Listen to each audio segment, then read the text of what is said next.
Hokimga xushomad qilayotgan tashkilot emassizlar. Hokimga har kuni ko'ziga baloda ko'rinayotgan tashkilot bo'lishlari kerak. Bo'lmayapti. Mana bu yerda elektr yo'q, mana bu yerda kredit yo'q, mana bu yerda soliqchi qiynavordi. Mana bu yerda gaz yo'q, yo'l yo'q, infrastruktura yo'q. Mana bo'sh yer turibdi. Shuni ber hokim deb yozsin sizlarga. Sizlar menga yozinglar. Sizlarda shunaqa vakolat bor-ku. Qani u vakolat? Men indamasam mana shu qolib ketadi 27 ming, kelgusi chorakda 15 ga tushadi. 3-chorakda 10 ga tushadi. Yana eski tos, eski hammom bo'lamiz. Prokurorda ham, ichki ishlarda ham kerak bo'lsa boshqasini ham aytishni olaman. Menga bundaqa g'o'daganlar kerak emas. Biz xalqning oldida juda katta javobgarmiz. Mas'uliyatimiz bor. Xalqning oldida ertaga hisobot berish oson bo'lmaydi. Men oldimda tomoshabin bo'lib, yengil-yelpi yurib g'o'daygan odamlarni men bir kun ham chidamayman. Hokimlar bilinglar, men arqonni uzoq qo'yibman.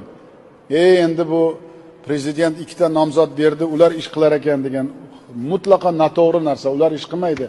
Ular sizlarni siyosatlaringni to'g'ri yo noto'g'riligini haqiqiy baho beradi, xalq bilan billa muloqot qilib. Ana shuni tushuninglar sizlar. Bo'yicha pulni tushirib, o'sha pul topib berganda biz aslo endi bitta iltimosim bor edi. Ularni ham mana shu bayram oldi ozgina taqdirlash kerak. Nimagaki odamga anaqa beradi. Mana menga berdi. 24 soat dam olmayman. Ham urisharlar, ham yoningizda turadilar. Men o'shanga aytayman, iltimos ozgina e'tibor berilsa, bir odamda anaqa bo'ladi deb iltimos qilasiz, senatsiz. Ha, bir katta kuch. Islohotlar yo'lidagi eng katta to'siq va g'ov bu korrupsiyadir. Buni dunyo tajribasi ham to'liq tasdiqlayapti. Korrupsiya oqibatida jahon iqtisodiyoti yiliga 3 trillion dollar zarar ko'rayotgani bu global xavf ekanidan dalolat. Jahon yalpi ichki mahsulotining 4% bu degani. Korrupsiya shunday o'z illatki, u xalqning davlatga, konstitutsiya va qonunlarga ishonchiga putur yetkazadi. Barqaror rivojlanish va xavfsizlik uchun jiddiy tahdidga aylanadi. Yurtimizda korrupsiyani oldini olish va unga qarshi kurashish bo'yicha aniq tizim yaratdik.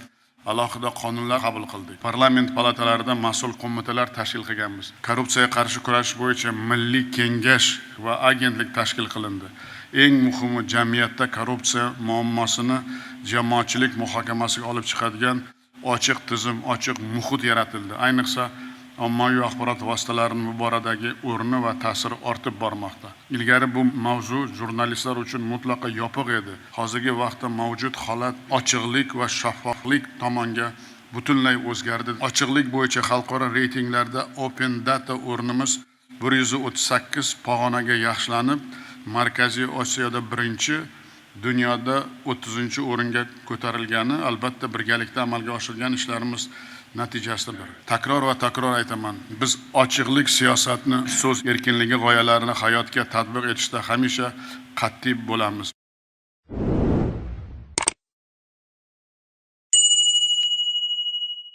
Qadrli do'stlar, barchamiz yaxshi tushunamiz, korrupsiyaga qarshi kurash jarayoni hech qachon aniq muddat bilan cheklanmaydi. Ushbu masalada faqat davlatning sa'y-harakati bilan kutilgan natijaga erishib bo'lmaydi. Bu butun jamiyatimizning ishi. Eng katta kamchiligimiz kadrlarimizda fidoyilik yetishmaydi. Hozir juda qattiq kurash ketyapti. Lekin ko'pchilik mamlakatimizdagi tinchlik va barqarorlik o'zidan o'zi bo'lyapti deb o'ylaydi. Kechagi kun bilan bugungi kunning farqini bilgan odam buni qadrini yaxshi tushunadi. Ochiq aytish kerak, huquq-tartibot idoralari asosan korrupsiyani aniqlash va jazolash bilan ishlab, korrupsiyaviy omillarni yo'qotadigan preventiv choralar e'tiborsiz qolyapti. Korrupsiyani oldini olish omillari bilan ishlash uchun 117 ta vazirlik va idoralardagi korrupsiyaga qarshi ichki nazorat tizimlariga 1285 ta xodim berganmiz. Lekin korrupsiya omillarini bartaraf etishda ularning o'rni ham, mas'uliyati ham mutlaqo sezilmayapti. O'tgan yili 5716 ta korrupsiya jinoyati sodir etilgan bo'lib, 2023-yilga nisbatan 30% ga kamaydi, lekin bunday jinoyat bitta bo'lsa ham favqulodda holat sifatida qarashimiz zarur.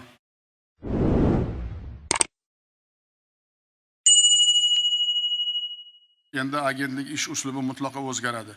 Burxonov ham o'ziga mas'uliyat olib, yil yakunigacha natija ko'rsatishi zarur. Buning uchun tajriba tariqasida 5 ta idora sog'liqni saqlash, qurilish, suv xo'jaligi vazirliklari, neft-gaz va suv ta'minotining compliance nazorati agentligiga o'tkazamiz. Burxonov ularni ishga olib, aniq KPI belgilaydi, rag'batlantirish va jazolashni ham o'zi qiladi. Yil yakuni bilan bu vazirliklarni namuna qilib ko'rsatib, qancha korrupsiyaviy omillar bartaraf qilgani, odamlarga qanday yengilliklar bo'lgani haqida Milliy kengashga hisobot beradi. Shuningdek, Burxonov vazir hokimlar bilan har chorakda korrupsiya yuqori bo'lgan kamida 3 ta sohani tumangacha tushib, maishiy va tizimli korrupsiya omillarini chuqur o'rganadi. Tahlillar asosida qaysi jarayonni raqamlashtirish, qaysi byurokratik tartibni bekor qilish bo'yicha aniq choralar ishlab chiqib, Milliy kengashda himoya qiladi. Burxonov har bir chora-tadbir ijrosiga soha vaziri bilan teppa-teng javob beradi. Endi ushbu korrupsiyaga qarshi kurashish hududiy kengashlarning tarkibi to'liq yangilanadi. Ularga viloyat xalq deputatlari kengashi raislari bosh bo'ladi.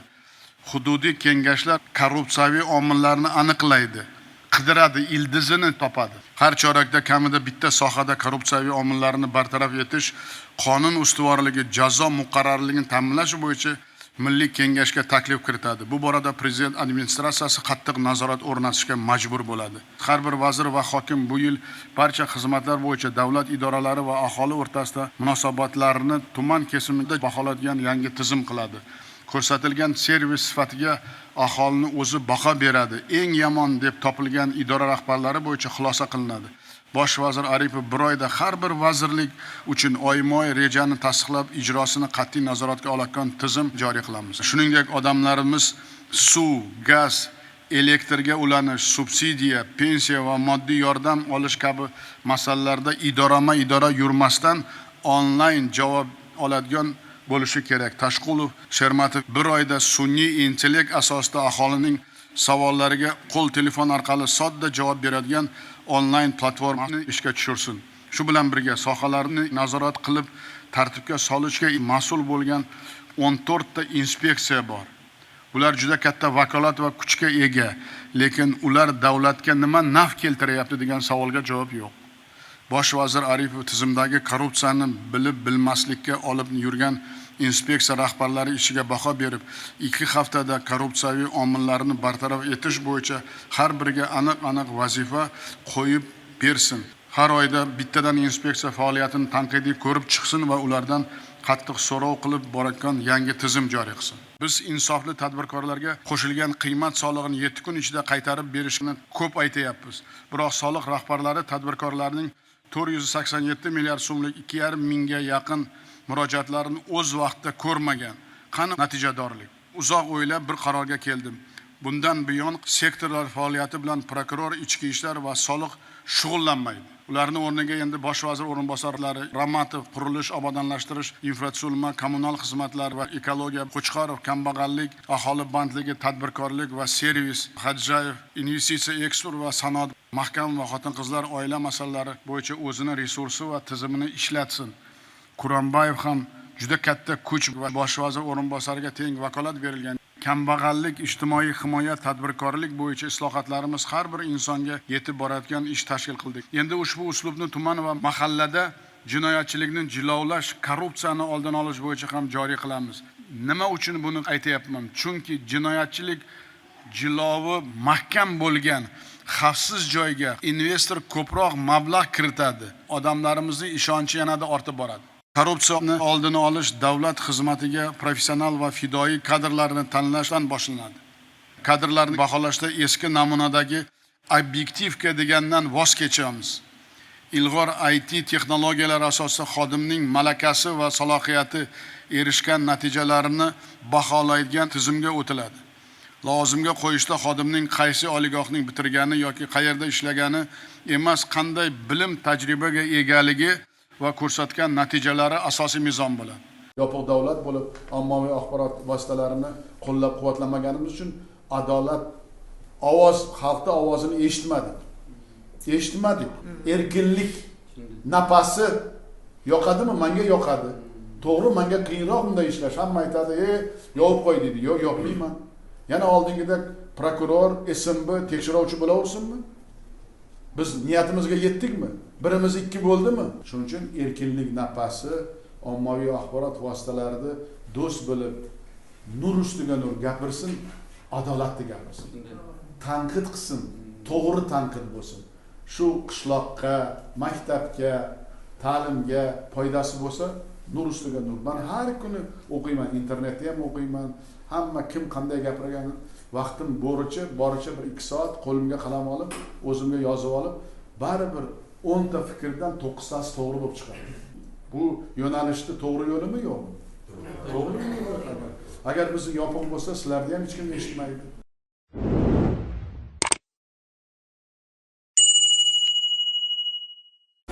Chin yurakdan aytaymi bitta gap. Ommaviy axborot vositalarini demak o'sha o'zgarishlarga biz erishayotgan, hali ko'p emas erishayotgan yutuqlarimiz, o'sha yutuqlarga ijobiy ta'siri katta. Bugun sharoiti yo'q sohani o'zi qolmadi menimcha. Sharoiti yo'q soha yo'q. Bugun sharoit yo'q deb ayta olmaymiz. Bugun qayerdadir kamchilik bo'lsa, u yoki bu darajadagi rahbarlik kamchiligi.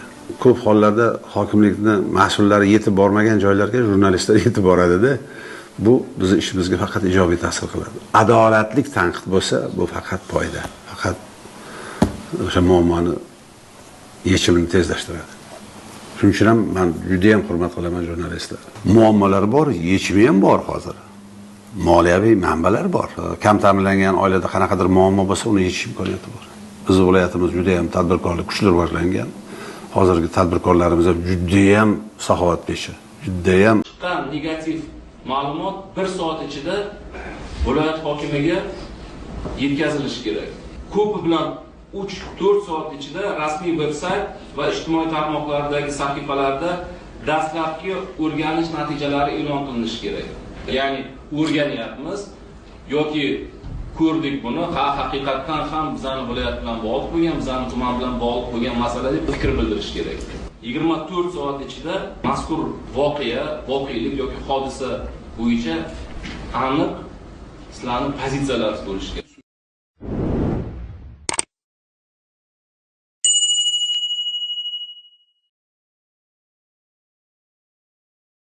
Davom etamiz. Ilm har qanday muvaffaqiyatning kalitidir. Bejiz ilm olish fazilatdir deyishmagan. Quvonarlisi bugun yurtimizda yoshlar ham, kattalar ham ilm olishi, mustaqil kasb tanlashi uchun barcha sharoitlar yaratilgan. Navbatdagi lavhamiz qahramonlari esa ko'plab yoshlarga o'rnak bo'lsa arziydi. Bugun ular orasida o'z farzandi bilan bitta oliy ta'lim muassasasida tahsil olayotganlari ham bor. Farzandlariga har tomonlama ibrat bo'lib kelayotgan otalar haqidagi lavha bilan dasturimizni davom ettiramiz. Ta'lim haqida gap ketganda yosh hech qanday to'siq bo'lmaydi va bu o'g'li bilan birga talaba bo'lgan Olim Sulaymonov kabi yosh katta talabalar shijoati tufayli isbotlangan. Jurnalistika fakultet o'qiyotgandan faxrlanaman. O'g'lim ham juda xursand, qiziq bizaga ham ishlayapmiz, ham o'qiyapmiz. O'g'lim bilan o'qish bu hammaga emas. Toshkent viloyatilik ota-o'g'il O'zbekiston jurnalistika va ommaviy kommunikatsiyalar universitetida kasb sirlarini o'rganmoqda.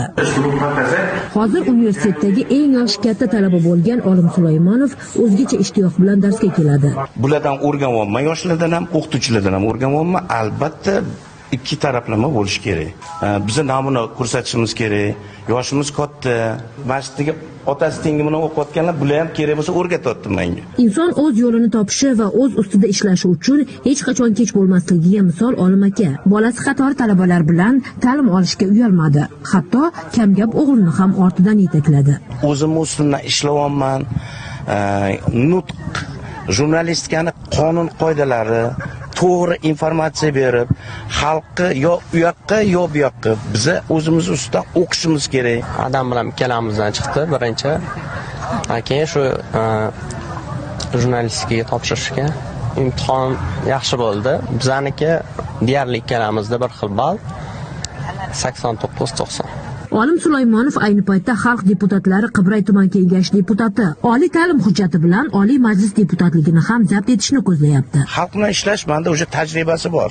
Maqsadim albatta vazirlikda ham ishlay olaman, senatda ham